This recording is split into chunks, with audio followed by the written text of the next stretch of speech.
చింత చిగురు అనగానే నోట్లో నీళ్లు ఊరుతాయి. చింత చెట్లకు కొత్తగా చిగురించే లేత ఆకులు పుల్ల పుల్లగా చాలా రుచిగా ఉంటాయి. వేసవి కాలం వచ్చిందంటే చాలు మన ఇంట్లో అందరికీ టేస్టీగా పుల్ల పుల్లగా గుర్తొచ్చే మొదటి వంటకం ఈ చింత చిగురు పప్పు. మరి ఈ చింత చిగురు పప్పుని చాలా టేస్టీగా సింపుల్గా ఎలా ప్రిపేర్ చేసుకోవాలనేది వీడియోలో చివరి వరకు చూసేయండి. Hi everyone, welcome back to my channel Telugu home foods. ఈ చింత చిగురు పప్పు కోసం నేనైతే ఇక్కడ లేత చింత చిగురుని తీసుకుంటున్నానండి. దీన్ని మనం ఇట్లా మంచిగా ఆకు మొత్తాన్ని ఇలా నలుపుకొని ఇందులో ఉన్న పుల్లల్ని పొట్టు మొత్తాన్ని సపరేట్ చేసుకోవాలి. ఇలా క్లీన్ చేసి పెట్టుకున్న ఈ చింత చిగురు మొత్తాన్ని వాటర్లో వేసి నీట్గా ఒక 2-3 టైమ్స్ వరకు ఎక్కడ ఊసిక లేకుండా వాష్ చేసుకొని ఫిల్టర్ చేసుకొని పక్కన పెట్టుకోవాలి.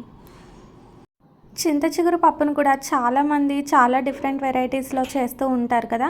నేను ఎలా చేస్తాను ఈ చింత చిగురు పప్పు అనేది వీడియోలో చూసేయండి. ఇప్పటివరకు ట్రై చేయని వాళ్ళు ఎవరైనా ఉంటే తప్పకుండా ట్రై చేయండి. టేస్ట్ అనేది చాలా బాగుంటుంది. ప్రెషర్ కుక్కర్లోకి 1.5 గ్లాసు వరకు కందిపప్పును వేసుకొని నీట్గా వాష్ చేసుకోవాలి. వాష్ చేసుకున్న తర్వాత ఈ పప్పు మునిగే వరకు వాటర్ని వేసుకొని ఇందులోకి ఉల్లిపాయ ముక్కలు, పచ్చిమిర్చి, అలానే ఒక 2 పండు టమాటాలని కూడా కట్ చేసి వేసుకోవాలి. ఈ పప్పులోకి మనం టమాటాని వేసుకోవడం వల్ల ఫ్లేవర్ అనేది చాలా బాగుంటుంది. నచ్చిన వాళ్ళు టమాటాని వేసుకోవచ్చు, లేదంటే అచ్చం చింత చిగురుతో చేసుకున్నా కూడా టేస్ట్ అనేది బాగుంటుంది.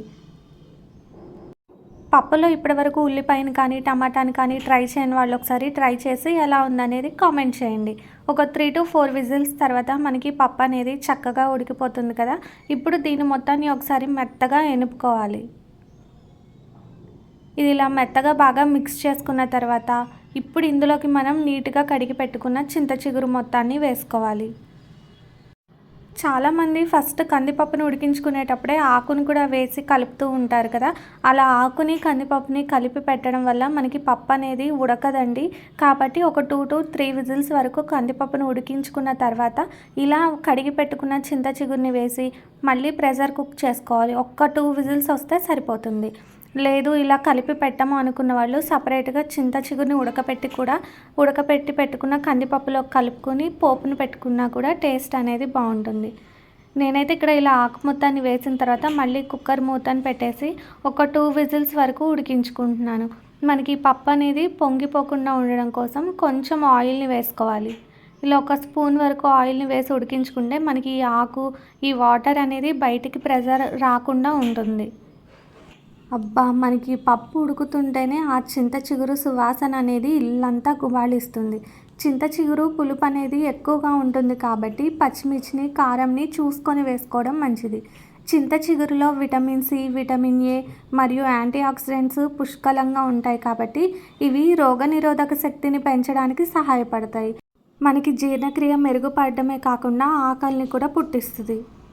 ఇంతే కాకుండా బ్లడ్ షుగర్ లెవెల్స్ అదుపులో ఉంచడంలో కూడా మనకి కొలెస్ట్రాల్ని తగ్గించడంలో కూడా చింత చిగురు అనేది బాగా యూజ్ అవుతుంది.